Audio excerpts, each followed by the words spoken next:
마태복음 5장 38절에서 42절입니다. 또 눈은 눈으로 이는 이로 갚으라 하였다는 것을 너희가 들었으나 나는 너희에게 이르노니 악한 자를 대적하지 말라. 누구든지 내 오른쪽 뺨을 치거든 왼편도 돌려대며 또 너를 고발하여 속옷을 가지고자 하는 자에게 겉옷까지도 가지게 하며 또 누구든지 너로 억지로 오리를 가게 하거든 그 사람과 십리를 동행하고. 같이 읽겠습니다. 내게 구하는 자에게 주며 내게 꾸고자 하는 자에게 거절하지 말라. 아멘. 네, 오늘은 악한 자를 대적하지 말라, 이런 제목을 가지고 말씀을 함께 나누겠습니다. 네, 악한 자를 대적하지 마라 하는 제목을 가지고 지난번에도 이 본문을 가지고 함께 나누었던 적이 있는데요. 오늘은 다시 한번 이 본문 말씀을 함께 나누고 또 다음 본문으로 넘어가려고 합니다. 왜 그런가 하면 우리가 여러 가지 계명들이 있고 교훈들이 있습니다만 특별히 이 오늘 함께 읽었던 내용과 관련해서 우리가 잘 되지 않고 또 잘 이해하지 못하는 그런 부분들이 있기 때문에 이 내용을 반복해서 이제 다루고 있는 것입니다. 이 본문으로 지난번에 설교한 내용 중에 두 가지를 꼭 기억을 해야 되는데요. 첫 번째는 이 말씀은 모든 사람들이 대상이 아니라 우리를 악으로 대하는 사람들에게만 해당되는 내용이다라는 것입니다. 그래서 이 본문의 시작이 38절에 보시면 또 눈은 눈으로 이는 이로 갚으라 하였다는 것을 너희가 들었으나로 시작하고 있지 않습니까? 그렇죠? 그러니까 우리를 향하여서 해를 입히고 또 고통을 주는 그 사람들이라는 전제를 두고 있습니다. 그래서 예수님도 9절에 보시면 나는 너희에게 이르노니 악한 자를 대적하지 말라, 이렇게 말씀을 하시죠. 예수님이 말씀하신 악한 자는 우리를 악으로 대하는 사람들을 의미하는 것입니다. 그래서 우리가 이 본문을 생각할 때 기억해야 할 것은 이 본문은 모든 사람들한테 이렇게 지금 대상이 되는 게 아니라 우리에게 개인적으로 악으로 대하고 힘들게 하고 고통을 주는 사람들에 대한 태도와 또 마음을 이야기하는 것이다 라는 것을 우리가 항상 기억하고 있어야 됩니다. 그리고 두 번째 이 본문하고 관련해서 기억해야 할 것은요, 이 본문의 말씀은 그 내용들은 반드시 꼭 이렇게 해야 한다라는 행동 지침으로 주신 것이 아니다라는 것입니다. 오른쪽 뺨을 쳤으면은 왼쪽 뺨을 나도 돌려야 되는 것이 지금 예수님이 하신 이 말씀을 지키는 것이다, 이렇게 생각해서는 안 된다는 거죠. 이 말씀은 하나님의 백성들은 지금 자신에게 앞서 말씀드린 것처럼 개인적으로 악하게 대하는 사람들에 대해서 복수와 보복으로 대항하고 대하지 않아야 한다는 이 사실을 우리에게 가르쳐 주기 위해서 예를 들어서 지금 설명하는 것입니다. 그래서 39절 하반절부터 42절까지 복수와 보복하지 않는다라는 이 말씀, 악한 자를 대적하지 않는다라는 이 말씀이 어떤 의미를 가지고 지금 말씀하시는가 하는 것을 더 자세하고 분명하게 알도록 하기 위해서 그 당시에 실제로 있었던 사람들이 생활하면서 자기들이 쉽게 보고 혹은 쉽게 당했던 그런 일들 중에 네 가지 예를 들어서 설명을 하는 것입니다. 이렇게 해라라고 설명하는 게 아니라 복수와 보복하는 삶을 우리가 멀리해야 한다 하는 것을 이해시키고 그것을 잘 알 수 있도록 하기 위해서 그들이 실제 생활 속에서 보고 경험하고 느끼는 것들을 예로 들어서 지금 설명하는 게 이 본문에 예로 들고 있는 내용이다라는 겁니다. 그렇기 때문에 이 네 가지 예는 그 당시의 사회적 문화적인 그런 배경에서 나오는 그 생활이에요, 생활. 그렇기 때문에 지금 우리가 이렇게 행동해야 하는 실전적인 그런 지침이 아니라는 거예요. 우리가 살면서 여러분 뺨 맞을 일이 있습니까? 거의 없을 겁니다, 아마. 그죠? 뺨 맞을 일이 거의 없을 거예요. 그러나 이 당시는 비일비재했다 이 말이에요. 거의 당하는 일이고 쉽게 볼 수 있는 일이었다는 거죠. 그래서 이 예를 드는 거예요. 그러니까 혹시나 내가 뺨을 맞은 일이 있었는데 내가 왼뺨 한쪽 뺨을 맞고 한쪽 뺨을 돌려댔다고 내 이 말씀 지켰다 이렇게 생각해서는 안 된다는 겁니다. 그래서 우리가 예수님이 지금 의도하신 대로 악한 자에게 복수와 보복을 하지 않는다라는 이 말을 우리가 좀 더 잘 이해하기 위해서는 예수님이 예로 들었던 그 당시에 이 네 가지 사항을 자세하게 이제 살펴보는 필요가 이제 있을 겁니다. 그래서 첫 번째로 39절 하반절에 나오는 누구든지 내 오른쪽 뺨을 치거든 왼편도 돌려대며 라는 말씀이 있죠. 여러분 당시에 이 행동은 사람들에게 모욕을 주는 대표적인 행동입니다. 상대방을 모욕하는, 상대방을 무시하고 조롱하고 멸시하는 대표적인 행동이 오른쪽 뺨을 치는 거예요. 왜 그런가 하면 여러분 대부분의 사람들이 오른쪽 손잡이입니다. 오른손잡이죠. 그럼 오른손잡이가 뺨을 치면은 어느 쪽 뺨을 맞습니까? 왼쪽 뺨을 맞잖아요. 근데 지금 예수님은 뭐라고 했습니까? 오른쪽 뺨을 맞으면 왼편은 또 돌려야 되랬잖아요. 그럼 오른쪽 뺨을 왼쪽 손으로 때렸다는 말이 아니라 오른쪽 손등으로 때렸다는 거예요. 왼쪽 뺨을. 그러니까 지금도 여러분 우리가 뭐 뺨 맞을 일이 없지만 뭐 영화나 드라마나 이런 걸 보면 사람을 이렇게 조롱하고 또 뭐 학생들이 이 학교에서 폭력 행하고 할 때 괴롭힐 때 어떻게 합니까? 손등으로 아이를 탁 이렇게 치잖아요. 손등으로. 예? 이게 상대방을 아주 무시하고 멸시하는 행동이거든요.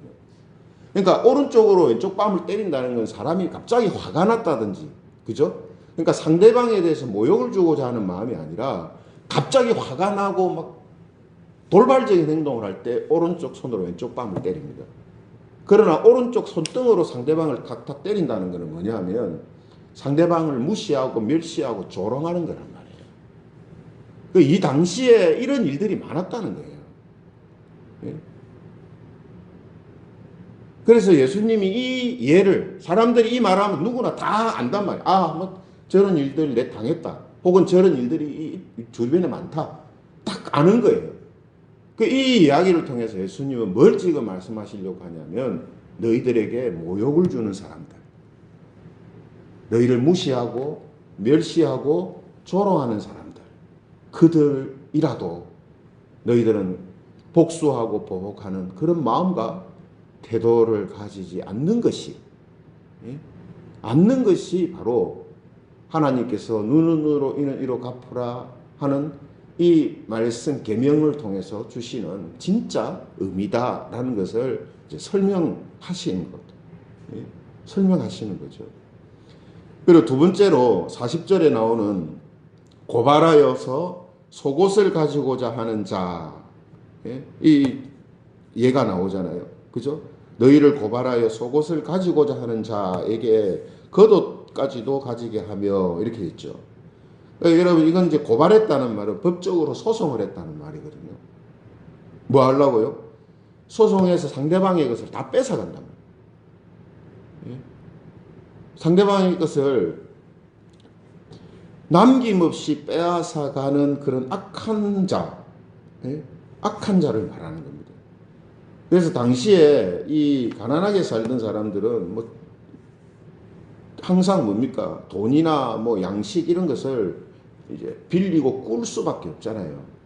근데 항상 사회 속에 뭡니까? 비싼 이자를 주고 이자를 받고 빌려주는 이제 사람들이 꼭 있단 말이죠. 그럴 때 빌린 것을 갚지 못하면 어떻게 하냐면 이 고리대금업자들 같은 경우는 법적으로 소송을 걸어가지고 그가 가지고 있는 것을 다 뺏어간단 말이에요. 뭐까지도요? 속옷까지도. 겉옷은 왜 안 뺏어가냐면, 겉옷은 마지막 그 사람을 보호할 수 있는 이제 옷이고, 그죠? 속옷은 없어도 사람이 표가 안 나지만 겉옷이 없으면은 중동 사회에서는 생활하기가 어렵잖아요. 그죠? 그리고 겉옷은 그 당시에 이 급할 때 그냥 이불이 없어도 겉옷만 입고도 혹은 겉옷을 덮고도 잘 수 있는 그런 중요한 도구였기 때문에 법적으로 겉옷까지는 뺏어가지 못하도록 그렇게 정해져 있었다 하거든요. 그러니까 속옷까지 뺏어갔다 하는 이 말은 남김없이 그냥 사정도 없이 인정사정 없이 다 뺏어가는 걸 말합니다. 이런 경우도 뭡니까? 이렇게 인정사정 없이 압류해 가게 만드는 이 악한 자들, 그들한테도 어떻게 해요?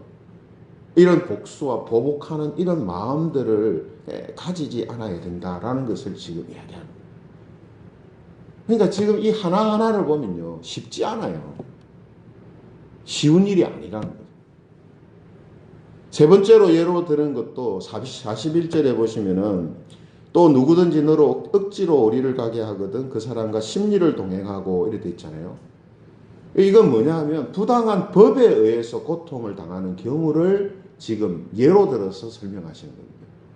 그러니까 사람한테 고통을 당하는 일만 아니라 당시 로마 지배 아래에서 부당한 법들 가운데에서 고통당하는 그런 경우를 이 예를 들어서 지금 설명하시는 거예요. 왜냐하면 당시에 이 로마 이제 수비대가요, 이 군사 물자나 공적인 일로 인해서 물건을 옮길 때 주변에 있는 민간인한테 아무라도 그 짐을 옮기게 할 수 있었거든요. 그러니까 무거운 짐을 공적으로 옮길 때 주변에 있는 민간인 아무한테나 불러서 그 짐을 옮기도록 할 수 있도록 법이 있었단 말이에요. 근데 그 법이 오리까지만 된다. 오리. 지금 우리나라 도량형으로 말하면 1kg, 약 1kg 정도 된다거든요. 한번 생각해 보세요. 내 나름대로 개인 생활적으로 일을 하고 있고 어딜 가고 있는데 갑자기 불러가지고 짐지어서 1kg면 지금 우리 박물관역에서 연지공원역 정도까지 되거든요. 그 시간을 이렇게 무거운 짐을 들고 강제적으로 가도록 그렇게 하는 법이 있었으니까 그 당하는 사람은 얼마나 힘들겠습니까? 그죠?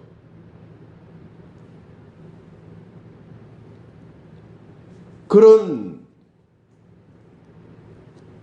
어떻게 보면 부당하고 개인에게 고통을 주는 그런 법이라는 것이 있다 할지라도 그런 부분을 지금 예로 들어서 설명하는 거죠. 또 네 번째로 42절에 보시면요, 구하는 자와 꾸고자 하는 자에게 주고 거절하지 마라 이렇게 말씀하잖아요. 이것도 전에 설명한 것처럼 이 나를 괴롭히고 고통을 주고 모욕하고 힘들게 했던 그 사람이 자기에게 도리어 도움을 요청하고 또 자기한테 뭔가를 빌려가려고 할 때에 그런 경우도 그 사람에게 예전에 내가 당한 일을 가지고 보복하려는 그런 마음과 태도를 가지지 않는 것이다 라고 지금 이야기를 하시는 거예요. 그러니까 여러분 이 네 가지 예 자체가 뭐냐면 어떻게 보면은 이 반박할 수 있는 꼭 이래야 됩니까? 이렇게 할 수 있는 여지가 있는 부분들이 많잖아요. 그죠? 이렇게까지 해야 됩니까? 이렇게 할 수 있는 여지가 많잖아요. 이런 예를 예수님이 든 이유가 뭐겠습니까? 그만큼 하나님의 백성들은 나에게 악하게 대하는 그 사람들을 향하여서 복수하고 보복하는 마음들을 가지고 사는 사람이어서는 안 된다라는 이 사실을 지금 강하게 지금 어필하기 위해서 이런 예들을 지금 예수님께서 들고 계시는 거단 말이죠. 이런 차원에서 우리가 단순히 이 네 가지 예를 지키고 내가 뭐 하는 것으로 내가 이 말씀을 다 지켰다 이렇게 하라고 하시는 게 아니란 말이죠. 이렇게 정말 어떻게 보면은 하기 어렵고 힘든, 또 어떻게 보면은 꼭 이렇게 해야 되나 하는 그런 부분들이 있는 그런 상황들까지도 예수님이 들어서 설명하시면서 우리가 항상 가지고 있어야 할 마음과 태도가 바로 이런 모습이다. 이런 마음과 태도다. 복수와 보복하지 않는 삶이라는 것이 바로 이런 것이다 라는 것을 우리에게 설명해 주고 있는 것입니다. 그러므로 서두에 말씀드린 것처럼 왜 예수님이 이런 부분들을 이렇게 막 예를, 그 실제적인 예, 그리고 어떻게 보면 참 동의하기 힘든 예까지 들어서 설명을 하시는 이유가 어디 있습니까? 제가 왜 몇 시간을 통해서 계속 이 말씀을 반복해서 다루는 이유가 어디 있겠습니까? 잘 안 되는 부분이기 때문에. 우리가 잘 안 되는 부분이에요. 우리는 사람은 사람 본연적으로 자기에게 고통을 주고 자기에게 악하게 대하는 사람들한테 나도 악하게 대하는 이런 반응들이 나오기 때문이거든요.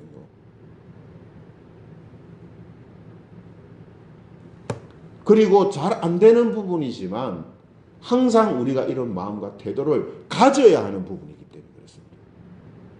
어쩌면 이런 내용, 이 말도 동의가 잘 안 될 수 있어요. 항상 그런 마음을 가지고 왜 살아야 되나 이렇게 할 수 있어요. 그래서 자꾸 이 이야기를 하는 겁니다. 왜 살아야 되나 이렇게 되면 그럼 예수님이 하신 말씀의 의도를 완전히 지금 동의를 못 한다는 말이거든요.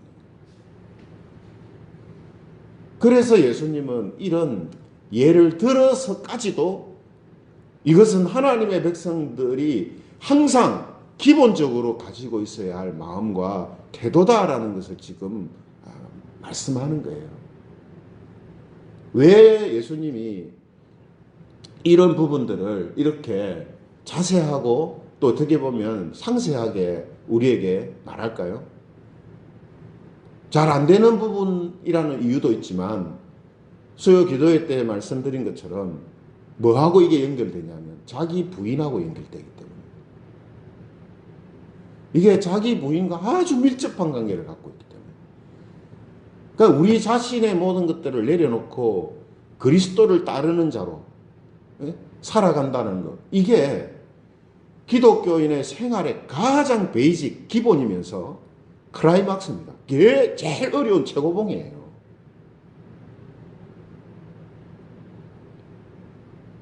가장 기본이면서도 가장 정점에 이르렀을 때 풍성하게 나타나는 모습이 자기 자신의 모든 것들을 내려놓고 그리스도로 살아가는 삶이란 말이죠.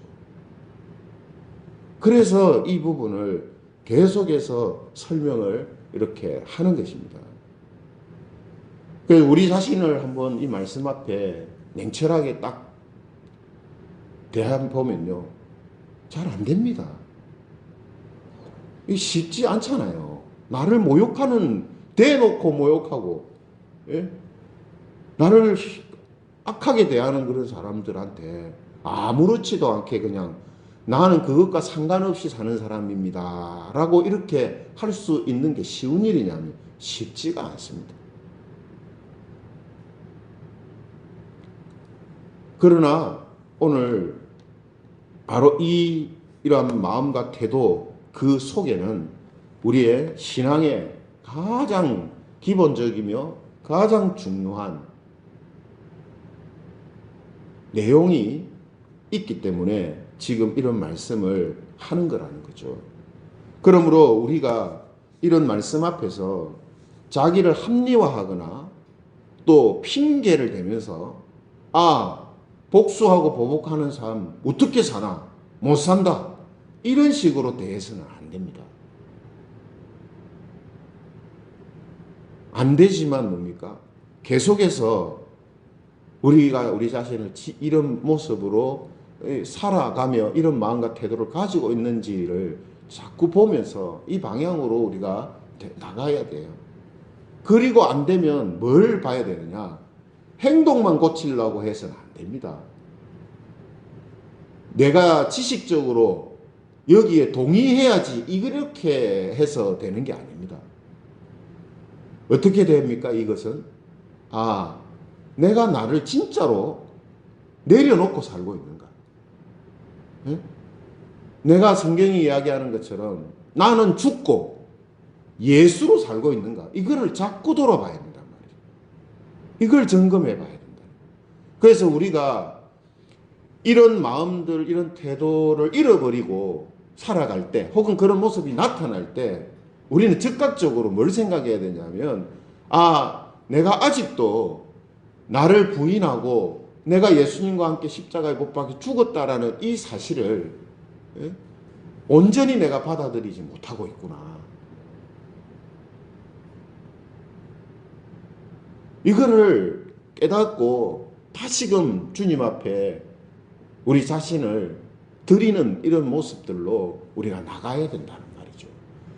이 사이클이 우리에게 움직여야 되는데, 이 사이클이 움직이지 않고 처음부터 봉쇄시키는 그런 마음과 태도를 가지고 있으면 안 되는 것이라는 거예요.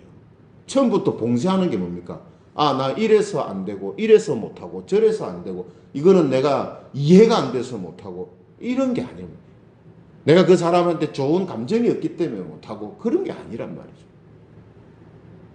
예수님의 이 말씀은 우리에게 반드시 필요한 부분이기 때문에, 그죠?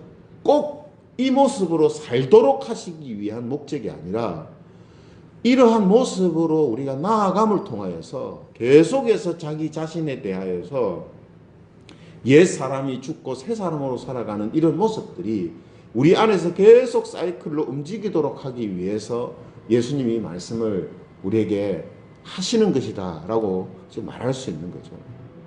이런 의미에서 오늘 저와 여러분들이 다시 한번 이 말씀을 이제 보면서 우리가 잘 안 되고 이해가 안 되는 부분이기도 하지만 계속해서 지향해 나가야 되는 모습이고, 잘 안 되고 이해가 안 될 때 우리는 우리 자신의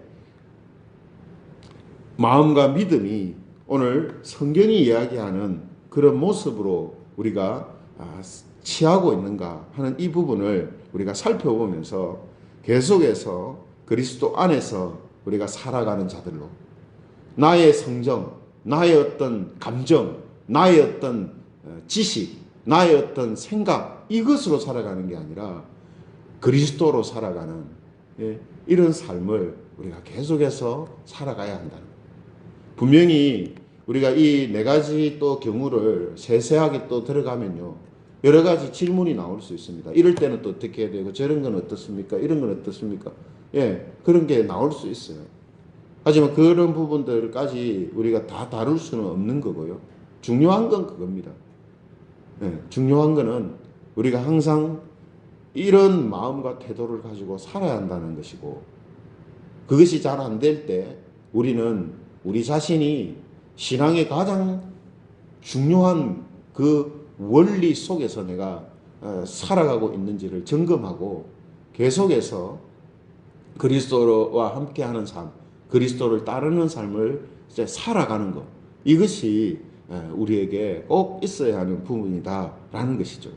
그래서 오늘 마지막으로 이 본문을 우리가 살펴보면서 저와 여러분들의 삶이 오늘 예수님이 말씀하시는 것처럼 내가 죽고 그리스도로 산다라는 것이 이런 모습을, 이런 부분들을 통해서도 드러나고 나타남을 통해서 하나님의 영광이 드러나며, 또 세상 사람들이 보여주지 못하는 그런 하나님의 의가 우리를 통해서 나타나는 그런 모습으로 살아가는 저와 여러분 되시기를 주님의 이름으로 축원드립니다.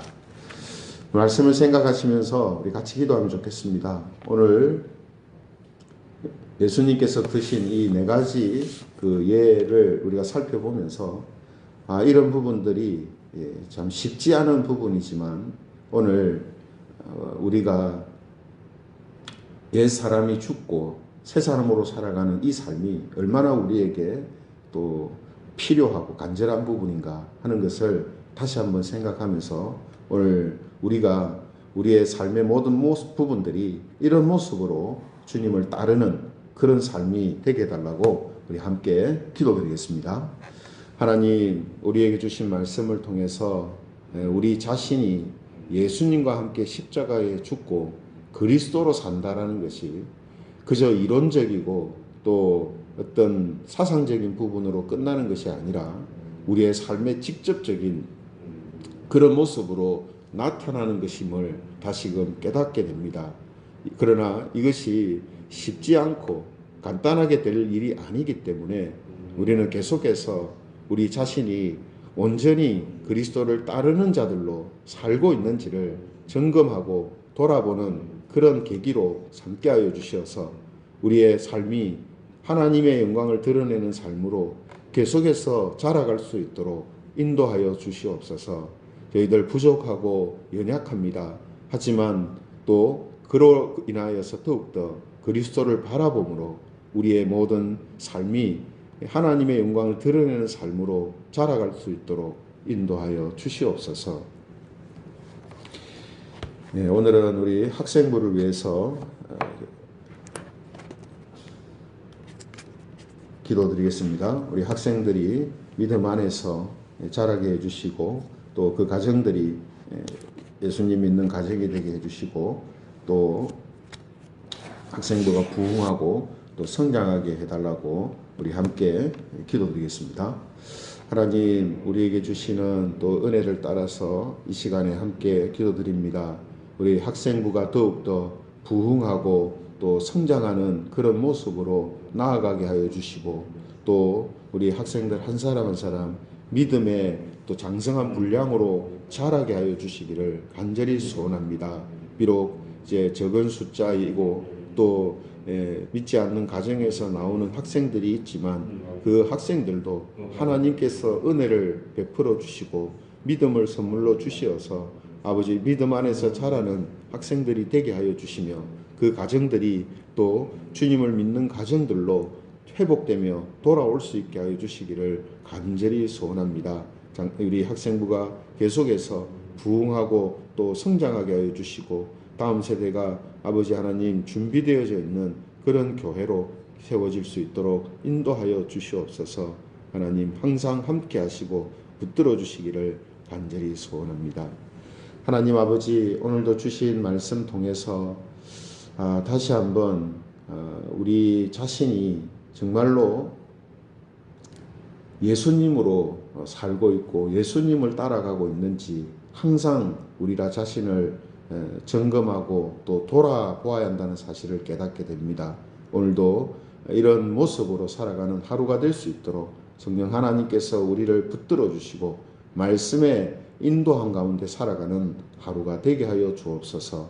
오늘도 하나님께서 우리의 모든 생활 가운데 함께 하시며 말씀하신 것을 이루어 주실 줄 믿고 우리 주 예수 그리스도의 이름으로 기도합니다. 아멘. 주기도문 하겠습니다. 하늘에 계신 우리 아버지, 아버지의 이름을 거룩하게 하시며 아버지의 나라가 오게 하시며 아버지의 뜻이 하늘에서와 같이 땅에서도 이루어지게 하소서. 오늘 우리에게 일용할 양식을 주시고 우리가 우리에게 잘못한 사람을 용서하여 준 것 같이 우리 죄를 용서하여 주시고 우리를 시험에 빠지지 않게 하시고 악에서 구하소서. 나라와 권능과